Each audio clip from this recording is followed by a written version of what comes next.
ये ना सोच लेना चाहिए इसके पास धन है, इसके पास कोठी है, उसके पास ये है, उसके पास वो है। अरे जो नेक कर्म जिसके पास हैं और वो अगर दुनिया की चीज़ों से गरीब है तो उस जैसा अमीर कोई नहीं है।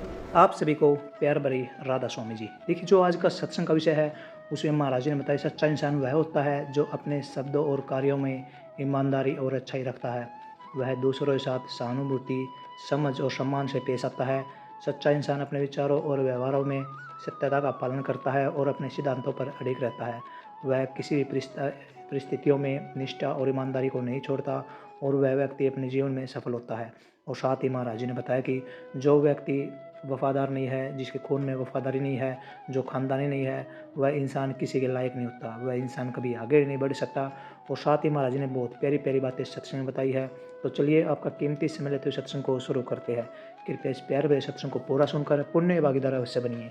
राधा स्वामी। लेकिन इंसान में तो अक्ल और समझ और ज्ञान और विवेक है ना, इसको तो अपने हित का और नुकसान का भी पता है ना, इसलिए पाप और पुण्य का भ्रम जानता है ना। इसको चाहिए कि वो मालिक हमारे साथ हमेशा न्याय करता है, अच्छा करता है। अगर हमको सज़ा देनी होगी तो हमारे कर्म की सज़ा वो हमें देगा। हम दूसरी बातों में पढ़ के उनकी क्यों खामा किसी का भार ढोते हैं। इसलिए भाई नेक कर्म किया करो, सही रास्ते पे चला करो, मालिक को याद किया करो, घरों में प्यार प्रेम रखो, ईमानदारी से अपने संतान को अच्छी शिक्षा दो, अपने समय को और अपने ख्याल को, अपने विचार को दूसरों पर जितना प्रयोग करते हो उतने अपने घर परिवार की भी देखभाल कर लिया करो। अपनी माँ बहन की भी रक्षा सुरक्षा के बारे में सोचा करो, उनको प्यार दिया करो, इज्जत दिया करो, सम्मान दिया करो। माँ बाप को सही तरीके से जिस प्रकार से उन्होंने हमारा लालन पालन किया था, हम भी उनकी उसी प्रकार से प्यार से उनकी हर बात को मान के उनकी कदर करें, सम्मान दें, उनको हर प्रकार से सुख पहुंचाने की कोशिश करें।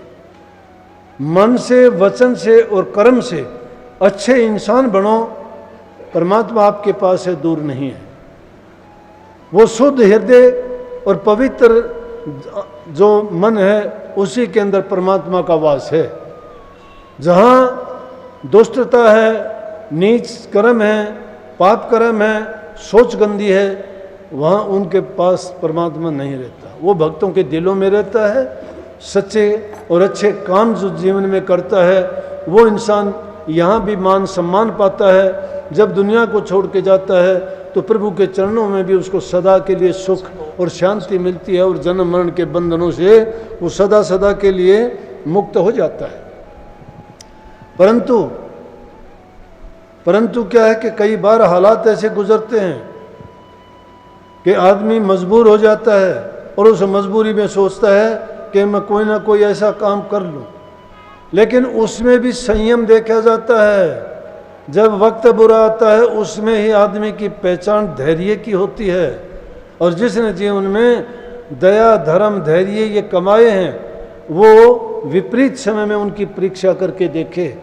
लड़खड़ाए नहीं, घबराए नहीं, हालात से डरे नहीं, उनका सामना करोगे तो तुम देखोगे कि देखते ही देखते वो चीज़ें तुम्हारे हक में अपने आप हो जाएंगी। क्योंकि संयम एक बहुत बड़ी चीज़ है। संयम रखो, धैर्य रखो, इंतज़ार करो। समय बलवान है, ये बदलता रहता है, एक जैसा नहीं है।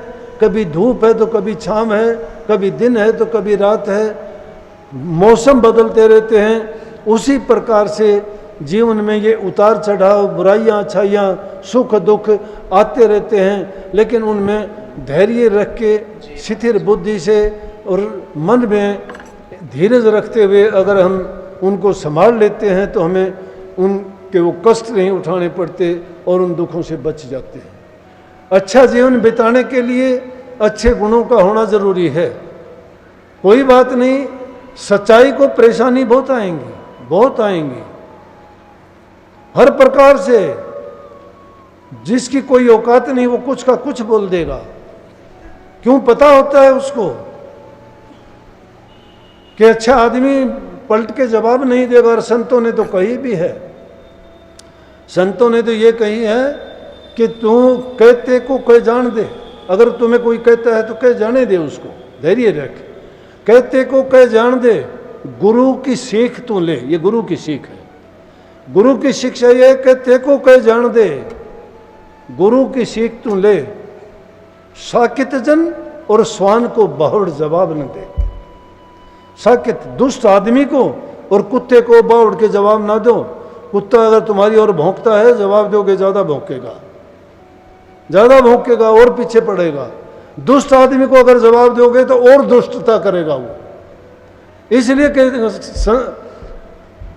गुरु की वाणी ये है कि कहता है उसको कह जाने दे और उनकी बात की ओर ध्यान ही नहीं दे। और नहीं तो चेतना तो जब चाहिए। जिस इंसान का तुमने भला किया है और तुम्हारा बुरा करता है तो अपना आप दोष माना करो, दूसरे को दोष ना दो। जिस प्रकार से केला बोते समय अगर किसी ने ये नहीं देखा कि बड़बेर साथ में खड़ी है तो फिर उस बड़बेर को दोष नहीं देना चाहिए, क्योंकि केले का स्वभाव है, हवा चलेगी पत्ते हिलेंगे, बड़बेर में तो कांटे हैं उनको चीरेगी वो। तो या तो उस वक्त पे सोच के काम करना चाहिए था कि तूने जो है गलत जगह पे गलत काम किया है। बड़बेर के पास में तूने केड़ा बो दिया है तो इसलिए दुख तो उसको उठाने ही पड़ेंगे। तो अच्छे काम करते हुए भी आदमी को पात्र और कुपात्र को देखना चाहिए।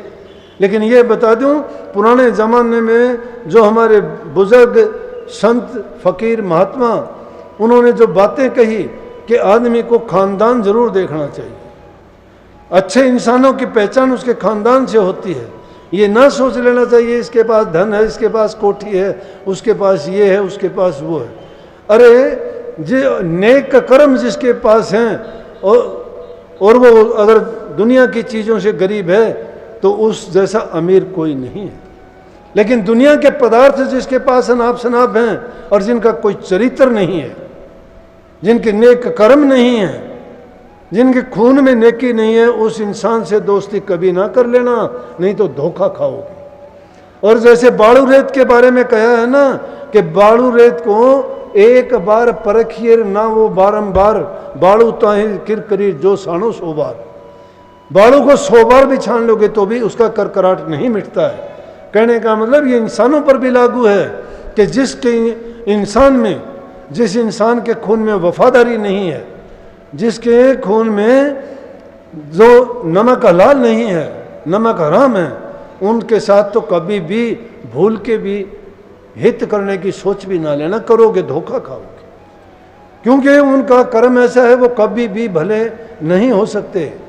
हाँ, ऐसे आदमी उन लोगों के जो ज़रूरतमंद होते हैं, जो सच्चे होते हैं, उन लोगों के लिए बड़ा नुकसान पैदा करते हैं। उन लोगों के लिए तो महात्मा लोग तो चोट खा के भी दूसरों को शिक्षा दे के जाते हैं। एक छोटी सी कहानी मैंने किसी बच्चे की उस किताब में पढ़ी थी, 4वीं 5वीं की में, उसमें थी और उसमें एक डाकू का जिक्र किया। महात्मा के पास बहुत सुंदर घोड़ा था। डाकू रोजाना सोचता, उस जमाने में कार कोठियां ये नहीं थे, मोटरसाइकिल। आजकल तो चोरियां मोटरसाइकिलों से, कारों से, जीपों से, इनसे होती है। बाबा भारती नाम था महात्मा का, बहुत अच्छा घोड़ा। क्यों बाबा था, परिवार में कोई था ही नहीं, घोड़े की सेवा करता, खिलाता पिलाता चराता, कहीं जाना आना होता घोड़े की पीठ पे सवार होके जाता। अब डाकू के मन में चढ़ गया कि इस घोड़े को ले लूं तो मैं डाका डालने के लिए जाऊं, बड़ा अच्छा घोड़ा है तो मुझे कोई पकड़ नहीं पाएगा। उसने लाख कोशिश करी घोड़े को चुराने की, घोड़े को चुरा नहीं पाया। कभी कुछ हो जाता। उसने बहाना बनाया, एक दिन एक बीमार का बहाना बना के, बूढ़ा जैसे कोई हो, और रास्ते में बैठ गया। बाबा भारती घोड़े पे सवार होके आ रहा था।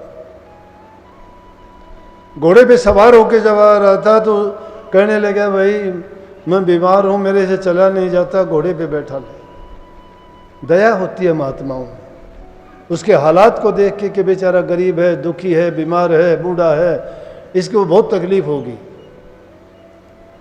उन्हें उसको घोड़े पे बैठा लिया और घोड़े पे बैठा के जब आगे चलने लगा, थोड़ी दूरी पे गए थोड़ी दूरी पे जाते ही क्या किया, बाबा भारती को धक्का दे के नीचे गिरा दिया और आप पकड़ के बैठ गया, डाकू था वो घोड़े पे, और कहने लगा बाबा भारती कि देख, क्या कहता था तू घोड़ा नहीं दूंगा, देख मैं घोड़ा तेरा लेके चुरा के चला। महात्मा हंसा। जाने का धोखा नहीं था, जाने का धोखा नहीं था, घोड़े से प्रेम करता था, कोई दुख नहीं था, उसकी वही संपत्ति थी, कोई कष्ट नहीं माना। कहने लगा कि बात सुन भाई। बोले कि हाँ रुक, तेरे पास भी नहीं आऊंगा, घोड़ा ले जा, लेकिन एक बात याद रखना जिंदगी में, किसी को ये ना कहना कि बाबा भारती का घोड़ा मैं धोखे से चुरा के ले आया, मैं एक बीमार और असहाय बन के धोखा दे के घोड़ा छीना है। बोला नहीं तो जरूरतमंद आदमी की कोई इतबार नहीं करेगा आगे से। अपना दुख और कष्ट उठा के, अपनी हानि उठा के भी दूसरों को जो सुख देता है उसको महापुरुष कहते हैं। और दुष्टों का काम दुष्टता करना होता है। जब एक दुष्ट आदमी अपनी दुष्टता नहीं छोड़ता तो नेक इंसान को अपने नेक कर्म नहीं छोड़ने चाहिए। लेकिन हाँ, इंसानों का भेद नहीं लगता, चुनाव सोच के करना चाहिए। बाकी तुम अगर दिल से सच्चे रहोगे, तुम्हारा सतगुरु तुम्हारी रक्षा करेगा, कदम कदम पर रक्षा करेगा। और उनको तो दुष्टों को तो दुष्टों वाली सजा मिलनी है। कुछ समय के लिए खुश होते हैं वो, कुछ समय के लिए उनको थोड़ी खुशी मिलती है, लेकिन बाद में तो उनका सब की सब सजा जो मालिक देता है ऐसा ही ये हो जाती है। वो नरक भी भोगते हैं या जीते जी भी नरक भोगना पड़ता है उनको। तो अच्छे काम किया करो, नेक काम किया करो, सबकी सेवा किया करो, भूखे गरीब की मदद किया करो, घरों में प्यार प्रेम शांति रखो, चिंता ना करो। जब दुष्ट आदमी दुष्टता नहीं छोड़ता तो तुम नेक कामों को ना छोड़ो, नेक काम करते चलो। तुम्हारा काम नेकी करना है, नेक काम करने सीख जाओगे तो समझो कि आपने सब कुछ पा लिया और अपने जीवन को सफल बना लिया। सबको बहुत बहुत आशीर्वाद।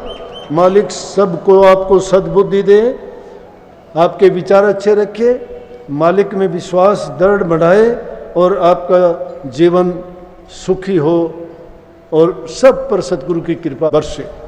सबको बहुत बहुत आशीर्वाद। राधा सुन। सत्संग को पूरा सुनने के लिए का बहुत बहुत धन्यवाद। हम आशा करते हैं आपने सत्संग को बड़ा ही ध्यान से सुना होगा।